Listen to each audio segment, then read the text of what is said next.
Now we come to the remaining lectures. So এতিয়া আমি আলোচনা কৰিম বাকী থাকি যোৱা পাৰ্ট কেইটা। ইতিমধ্যে আমি যিখিনি আলোচনা কৰিলোঁ গোটেইখিনি আপোনালোকে প্লেলিষ্টত পাই যাব, আৰু ইয়াৰ যদি PDF খিনি লাগে তেন্তে আপোনালোকে এই বুকখন ডাউনলোড কৰিব পাৰিব আমাৰ ৱেবছাইটৰ পৰা। ৱেবছাইটত আপোনালোকে গ'লে আপোনালোকে এই বুকখন ক্ৰয় কৰিব পাৰিব। এইখন হৈছে যোনখন আমাৰ এম লক্ষ্মীকান্ত, বহুত ইম্পৰ্টেণ্ট বুক পৰীক্ষাৰ বাবে, যিকোনো পৰীক্ষাৰ বাবে, ইণ্ডিয়ান পলিটিৰ বাবে। তো এই বুকখনৰ যোনখিনি ইম্পৰ্টেণ্ট পাৰ্ট, সেই ইম্পৰ্টেণ্ট পাৰ্টখিনি লৈ আনি আমি এই বুকখন প্ৰস্তুত কৰিছোঁ। আৰু ৰাইট চাইডে আপোনালোকে টপ ৰাইটত প্ৰথম আইকনটোত চাব আপোনালোকে ইণ্ডিয়ান পলিটি 199 ৰুপিজত পাব। আৰু আপোনালোকে যদি APSC প্ৰিলিমছ পঢ়িব ক্ৰেক কৰিব বিচাৰিছে, স্মাৰ্ট নোটছ যদি লাগে, আৰু কাৰেণ্ট এফেয়াৰ্ছ প্লাছ NCERT যিমানখিনি smart notes, Assam specific notes, আৰু ইম্পৰ্টেণ্ট টেবলছ এণ্ড যিমানখিনি ইম্পৰ্টেণ্ট হওক, লাষ্ট 1 মান্থত যিমানখিনি ইম্পৰ্টেণ্ট আমি ৰিভিজন কৰি যাব লাগে, গোটেইখিনি বস্তু এই PDF কোৰ্চটোত আছে। যিমান পঢ়িও লাভ নাই যদি লাষ্ট 1 মান্থ আপোনালোকে ভালকৈ ইউটিলাইজ নকৰে, স্মাৰ্ট নোটছ প্ৰিপেৰেশ্যন নকৰে। তো গতিকে লাষ্ট 1 মান্থত যোনখিনি ষ্ট্ৰেটেজি টপাৰ্ছে লয়, সেই গোটেইখিনি ষ্ট্ৰেটেজি যিমানখিনি নোটছ আছে গোটেইখিনি এই PDF কোৰ্চত প্ৰভাইড কৰা আছে। আৰু এইখিনি আপোনালোকে আমাৰ ভিডিঅ'বোৰ চালে গম পাব পাৰিব যে কেনেকুৱা ধৰণৰ ভাল কোৱালিটি, এটা প্ৰফেশ্যনেল ভাল কোৱালিটিৰ মানে নোটছ প্ৰভাইড কৰা হয়। ঠিক আছে, তো যদি আপোনালোকে পঢ়িছে, বহুত 2-3 বছৰ পঢ়ি থাকক। এক্সাম ক্লিয়াৰ কৰিবলৈ ইমান সহজ নহয় যদি আপোনালোকে স্মাৰ্ট প্ৰিপেয়াৰ নকৰে, আৰু স্মাৰ্ট প্ৰিপেয়াৰেশ্যন এইবোৰে হয়। ঠিক আছে, আৰু এইটো স্মাৰ্ট প্ৰিপেয়াৰেশ্যন, স্মাৰ্ট নোটছ আমাৰ PDF কোৰ্চত ভালকৈ দিয়া আছে। বাকী যিমান পঢ়িও লাভ নাই যদি ভাল লাষ্ট 1 মান্থ ভালকৈ ইউটিলাইজ নকৰে। সেয়া আপোনালোকে সুধি চাব, এনেকুৱা ফেইলিয়াৰ ষ্টুডেণ্টছ বহুত আছে যোনে বছৰ ধৰিও এতিয়ালৈকে পাছ কৰিব পৰা নাই, আৰু কিছুমান এনেকুৱা ষ্টুডেণ্টছ আছে যোনবোৰে এবছৰ দিয়ে পাছ কৰি যায়, কৈ দিয়ে টোক্কা লাগি যায়। কিন্তু টোক্কা নহয় এইবোৰ, আচলতে এইবোৰ হৈছে এটা স্মাৰ্ট প্ৰিপেৰেশ্যন আৰু smart strategy plus smart notes. That's it. আৰু কোনো টপাৰ্ছে কেতিয়াও ৰিভিল নকৰে যে তেওঁ কেনেদৰে পাছ হৈছে। Sharing, always sharing is caring, but not all the time. তাৰপিছত এতিয়া আমি চাওঁ আমাৰ বাকী থাকি যোৱা পাৰ্টখিনি। আজি চাম পাৰ্লিয়ামেণ্টেৰী কমিটিজ, আৰু বাকী যিমানখিনি পাৰোঁ আমাৰ আধা ঘণ্টাৰ ভিতৰত লেকচাৰটো খতম কৰিবলৈ আমি চাওঁ। ঠিক আছে, গোটেইবোৰ কেতিয়াবা অলপ দেৰি হৈ যায়, এটা চেপ্টাৰ কেতিয়াবা দীঘল হৈ যায়, যেনেকৈ আমাৰ পাৰ্লিয়ামেণ্ট চেপ্টাৰটো বহুত দীঘল আছিলে, এইটো 1 ঘণ্টাত লাগি গ'ল। তো parliamentary committees, the Constitution of India makes a mention of these committees at different places, but without making any specific provision regarding their composition, tenure, functions. তো কনষ্টিটিউশ্যন অফ ইণ্ডিয়া কি কৰিছে, মেনশ্যন কৰিছে ডিফাৰেণ্ট কমিটিজ। ঠিক আছে, different places, bus তাত কোনো ধৰণৰ মানে স্পেচিফিক প্ৰভিজন দিয়া নাই, মেনশ্যন কৰা নাই কম্পজিশ্যন, টেনিয়ৰ, ফাংচন এইবোৰৰ বিষয়ে কনষ্টিটিউশ্যনত মেনশ্যন কৰা নাই। So' committee appoints or nominates by the speaker, chairman of the house. গতিকে কমিটিসমূহ কোনে এপইণ্ট কৰে, সেইবোৰ এপইণ্ট কৰে স্পীকাৰ আৰু চেয়াৰমেনে এপইণ্ট কৰে। ঠিক আছে, the minister is not eligible for the financial committees, departmental committees, women empowerment, government assurance, petition and welfare, SGHC কমিটিজ। গতিকে যোনখিনি মিনিষ্টাৰ আছে, মিনিষ্টাৰ মানে কি, কাউঞ্চিল অফ মিনিষ্টাৰ্ছ, হয় নাই, কাউঞ্চিল অফ মিনিষ্টাৰ আছে। তো এই মিনিষ্টাৰখিনি কিহৰ কাৰণে নহয়, এই কমিটিৰ কাৰণে এলিজিবল নহয়, এই কমিটিত থাকিব নোৱাৰিব।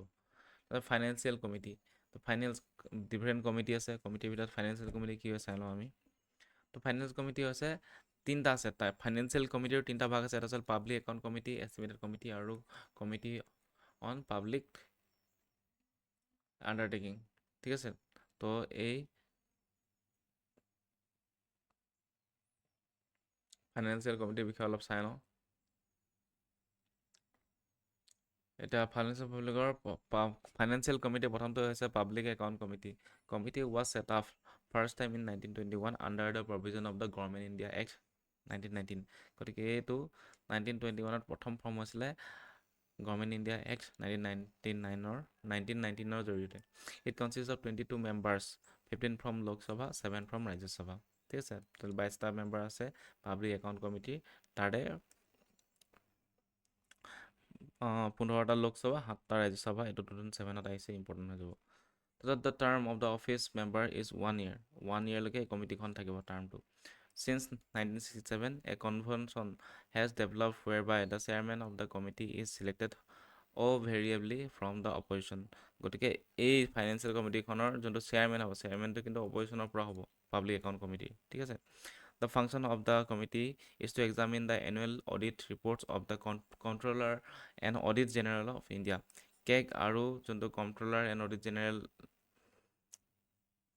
অফ ইণ্ডিয়া আছে, যোনটো কেগ আছে, কেগৰ যোনখিনি অডিট ৰিপৰ্ট সেইখিনি এক্সামিন কৰিব, ঠিক আছে, এই কমিটিখনে। আৰু ইয়াৰ চেয়াৰমেনজন অপজিশ্যন পাৰ্টিৰ পৰা হ'ব। তাৰপিছত এতিয়া আহিলে estimated committee. Estimated committee 1921 setup হৈছিল, ঠিক আছে, ছেইম। তাৰপিছত the first estimated committee is the post independence এৰা এণ্ড কনষ্টিটিউটেড অন 1950। এইটো ইম্পৰ্টেণ্ট নহয়, এতিয়া ছেটআপ হৈছিল 1921 মানত হ'ব। তাৰপিছত এইটো মানে প্ৰথমখন এষ্টিমেটেড কমিটি পষ্ট ইণ্ডিপেণ্ডেঞ্চ এৰাতে বনোৱা হৈছিল, আফটাৰ ইণ্ডিপেণ্ডেঞ্চ 1950 বনোৱা হৈছিল, ঠিক আছে। আৰু on the recommendation of the John Mathai. তো 30 মেম্বাৰ আছে, যেনেকৈ ফাইনেন্স পাব্লিক একাউণ্ট কমিটিত কিমান আছে, 22 মেম্বাৰ্ছ আছে, ইয়াত আছে 30 members. All 30 members R from Lok Sabha only. আৰু এষ্টিমেটেড কমিটিত চব লোকসভাৰে হ'ব, গোটেই মেম্বাৰ্ছ, অল মেম্বাৰ্ছ।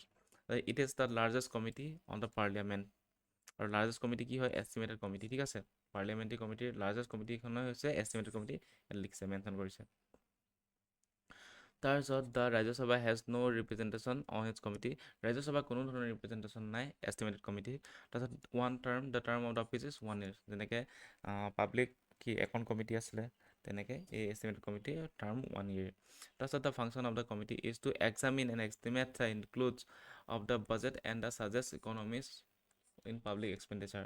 গতিকে এইটো কি কৰিব, যেনেকৈ পাব্লিক একাউণ্ট কমিটিয়ে কি কৰে, কেগৰ যিমানখিনি অডিট ৰিপৰ্ট আছে, ঠিক আছে। The function of the committee is to examine the annual report, audit report of the কেগৰ যেনেকৈ এনুৱেল ৰিপৰ্টবোৰ, অডিট ৰিপৰ্টবোৰ কি কৰিব, এক্সামিন কৰিব, চাব পাব্লিক একাউণ্ট কমিটিয়ে।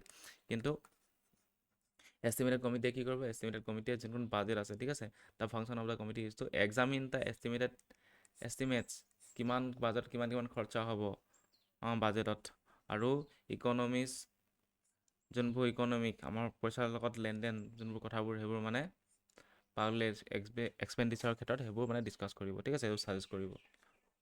আৰু এষ্টিমেটেড কমিটিটো লাৰ্জেষ্ট কমিটি হয়, ঠিক আছে, 30টা মেম্বাৰ্ছ আছে। তাৰপিছত committee on the public undertaking. এতিয়া পাব্লিক আণ্ডাৰটেকিং কমিটি এখন আছে, এইটো হৈছে created 1964 on the recommendation of the Krishna Menon committee. এইখিনি ইম্পৰ্টেণ্ট নহয়, কমিটিখন কি আছে আৰু কিমান মেম্বাৰ আছে সেইটো জাষ্ট থুলমূল এটা আভাস লাগে, ইমান ডিপত কুৱেশ্যন নাহে। আৰু ইমান ডিপত কুৱেশ্যন আহিলে আপোনালোকে you cannot be prepare for all, ঠিক আছে। You have to smart prepare, you have to be prepare smart and limited search, ঠিক আছে। আৰু এইটো বহুত কম কৰি কিনে বনোৱা হৈছে, ইমানখিনি মনত থ'ব পাৰিব লাগিব, মানে কি হয় বস্তু এইটো মনত থাকিব লাগিব, এটা আভাস এটা থাকিব লাগিব, আপোনালোকে নিজে এলিমিনেট কৰি কৰিব পাৰিব আনচাৰটো। The created 1964 on the recommendation of the Krishna Menon committee. In 1974 member was raise up to 22। এতিয়ালৈকে 22 মেম্বাৰ্ছ আছে, 15 ফ্ৰম কি LS আৰু 7 from Rajya Sabha. Same public account কমিটিৰ নিচিনা একেই হয়, ঠিক আছে। তাৰপিছত term of the year 1 year, গোটেই তিনিটাৰে 1 year ফাইনেন্সিয়েল কমিটিকেইটাৰ। তাৰপিছত chairman of the committee is appointed by the speaker amongst the member and drawn from Lok Sabha. আৰু স্পীকাৰে কি কৰি দিব, ইয়াৰ চেয়াৰমেনটো এপইণ্ট কৰিব, ঠিক আছে। আৰু পাব্লিক একাউণ্ট কমিটিৰ ক্ষেত্ৰত অপজিশ্যন কি হয়, চেয়াৰমেন হয়। কিন্তু এইটো ক্ষেত্ৰত মানে সেই অপজিশ্যনৰ বুলি কথা নাই, যোনো হ'ব পাৰিব।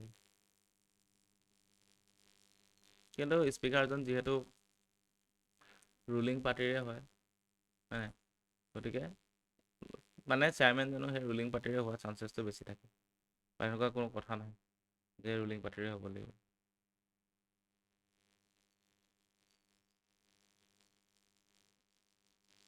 তাৰপিছত এতিয়া আহি চাই লওঁ ডিপাৰ্টমেণ্টেল ষ্টেণ্ডিং কমিটি।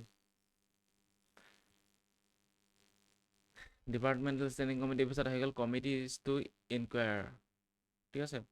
তাৰ ভিতৰত আহিলে committee on petition, committee of privilege, ethics committee, তিনিটা আহি গ'ল কমিটি টু ইনকুৱায়াৰ ভিতৰত।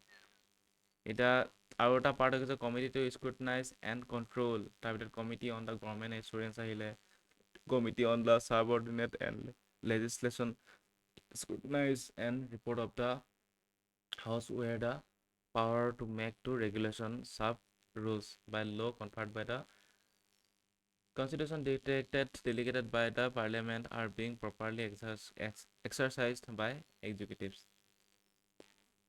It was a committee to scrutinize control. তাৰপিছত হৈছে committee on the paper laid on the table. তাৰপিছত committee on welfare, ST and SCs, committee on empowerment, women, আৰু joint committee of the profits. তো সেইখিনি এটা committee on scrutinize and control. তাৰ ভিতৰত এইটো যদিও PAQ আহিছিলে এইটো চাই থওক ঠিক আছে Committee on Subordinate Legislation scrutinize and reports the House where the power to make regulation rules by law conferred by Constitution and delegated by the Parliament are being properly exercised by the executives. তাৰপিছত 5 নম্বৰটো আহিলে Committee on Relating Day-to-Day Business House তাৰ ভিতৰত আহিলে Business Advisory Committee, Committee on Private Members, Bill Resolution and Rules Committee, Committee on the Absence Members of the Sitting Houses. এইবোৰ মানে committee ভাগবোৰ হয় ইমান কমিটি মনত থ'ব নালাগে মেইন কমিটিকেইটা মনত থ'লে হৈ গ'ল এটা এই estimated committee public accounts committee আৰু কমিটি অন পাব্লিক আণ্ডাৰটেকিং তাৰপিছত আকৌ এটা ভাগ আহি গ'ল the house keeping committees and services committee তো ইয়াৰ ভিতৰত কি আহিলে দ্য জেনেৰেল পাৰ্পজ কমিটি আহি গ'ল হাউচ প্ৰভিজন হাউচ কমিটি আহিলে library committee joint committee salaries and alliance members তাৰপিছত কনচালটেটিভ কমিটি আহিলে these are not parliamentary committees আচলতে কনচালটেটিভ এইটো ইম্পৰ্টেণ্ট হ'ব কনচালটেটিভ যোনটো committee this is not part of the parliamentary committees the ministers of the state is the chairman and it is forum and informal discussion is considered by the minister of the parliament not attorney general and vice president can be member of the parliamentary committees আৰু parliamentary committees are attorney general আৰু vice president member হ'ব পাৰিব ঠিক আছে এইবোৰ আছে parliamentary যিমান committee আছে সব নাম হ'ল এতিয়া আমি চাওঁ parliamentary forums The first parliamentary forum on the water conservation and management was constituted in the year 2005. The first parliamentary forum to ketia form কৰা হৈছিলে সেইটো হৈছিলে 2005ত সেইটো হৈছিলে water conservation and management ক্ষেত্ৰত ঠিক আছে The first parliamentary forum water conservation and management was constituted in the year 2005. 7 more parliamentary forum were constituted আৰু 7টা নতুন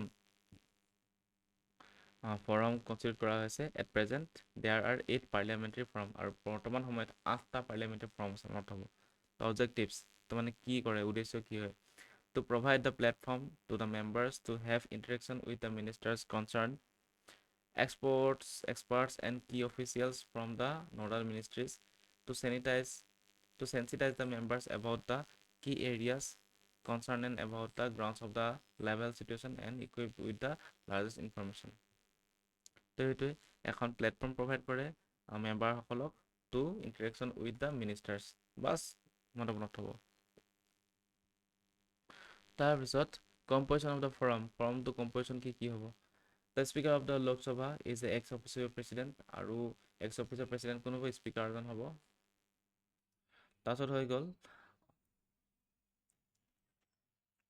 গতিকে speaker of the Lok Sabha ex officio president হ'ব all the forums except the parliamentary forum on population and public health where the chairman of Rajya Sabha is ex officio president and speaker is the ex officio co-president যিমানখিনি form আছে 8খন form আছে গোটেইখিনি ফৰ্মতে স্পীকাৰজন কি হ'ব x officio president হ'ব বাট যোনটো population কি আছে এই population form on the population and public health তাত মানে কি হ'ব ৰাজ্যসভাৰ যোনখন স্পীকাৰ ৰাজ্যসভাৰ যোন চেয়াৰমেন তেখেতে এক্স অফিচৰ প্ৰেচিডেণ্ট হ'ব আৰু স্পীকাৰজন কি হ'ব এক্স অফিচৰ কো প্ৰেচিডেণ্ট হ'ব ঠিক আছে তো মনত হ'ব সব বাদ দি অকল পপুলেশ্যন আৰু পাব্লিক হেল্থৰটো বেলেগ ৰাজ্যসভাৰ চেয়াৰমেন আৰু বাকীখিনি সব মানে কি ভিপি আৰু বাকীখিনি গোটেইখিনিত স্পীকাৰজনে থাকিব তাৰপিছত ইচ ফৰমছ consist of not more than 31 members আৰু গোটেইখিনি ফৰ্মত 31 মেম্বাৰতকৈ বেছি হ'ব নালাগিব excluding president co-president and vice president আৰু প্ৰেচিডেণ্ট co-president আৰু vice president বাদ দি কিনি কিমান মেম্বাৰ হ'ব নালাগিব 31তকৈ বেছি মেম্বাৰ হ'ব নালাগিব তাৰপিছত হৈ গ'ল নেক্সটটো the duration of the office of the member firm is conterminous with their membership or district houses. Duration কি the duration of the house members of the firm is conterminous with their membership কৈছে। এতিয়া আমি চাই লওঁ parliamentary গ্ৰুপত কি কি ভাগ আছে, কেনেকুৱা ধৰণৰ পাৰ্লিয়ামেণ্টাৰী গ্ৰুপ আছে। এটা আমি চালোঁ পাৰ্লিয়ামেণ্টাৰী কমিটি, এটা আমি চালোঁ পাৰ্লিয়ামেণ্টাৰী ফৰাম, এতিয়া আমি চাম পাৰ্লিয়ামেণ্টাৰী গ্ৰুপ।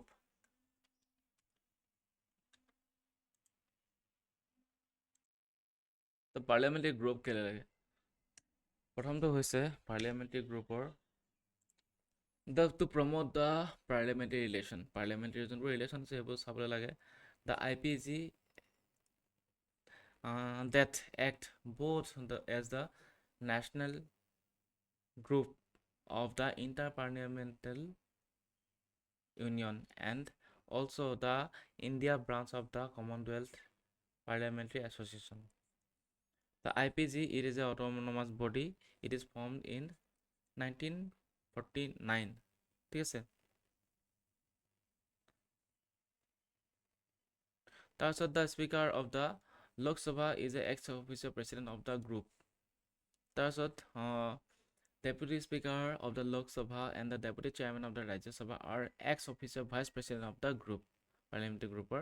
আৰু the Secretary General of the Lok Sabha act as the ex-officio Secretary General of the group. So next is Supreme Court and High Court. Supreme Court and High Court. এইখিনি অলপ দীঘল আছে চেপ্টাৰটো, গতিকে আমি এইটো supreme কোৰ্টটো extra এটা পাৰ্টত আলোচনা কৰিম। গতিকে আজিলৈ আহিছোঁ, ধন্যবাদ। আৰু বাকী যোনখিনি আপোনালোকে চাই আছে চাই থাকিব। বাকী নতুন যদি কিবা লাগে হেল্প নোটছ লাগে জনাব, আৰু বাকী নোটছখিনি আপোনালোকে এই PDF-টোতে গোটেইখিনি নোটছ পাই যাব, চব প্ৰভাইড কৰা হ'ব। আৰু যদি কিবা নতুন বেলেগকৈ আপোনালোক লাগে তেতিয়াহ'লে আমাৰ ওচৰত সকলোখিনি নোটছ আছে, স্মাৰ্ট নোটছ আছে, টপাৰ্ছৰ পৰা আদি কৰি যিমান টপাৰ্ছসকলে যোনবোৰ নোটছ ইউজ কৰে সেইবোৰ আছে, তো পাই যাব। গতিকে কমেণ্ট কৰি জনাব, নহ'লে আমাৰ যোনটো ৱেবছাইট আছে তাত গৈ কিনিব পাৰিব। আৰু কিনাৰ পিছত আপোনালোকে আমাৰ প্লাছ মেম্বাৰশ্বিপ হৈ যোৱাৰ পিছত আপোনালোকে কি কৰিব, যি নোটছ লাগে সকলো ধৰণৰ নোটছ পাই যাব। ঘূৰি গৈ জাষ্ট পঢ়ি কিনি এক্সামটো দিলে হৈ গ'ল, বেলেগে নিজৰ নোটছ বনাব দৰকাৰ নাই। আপোনালোকে আহিছোঁ, ধন্যবাদ।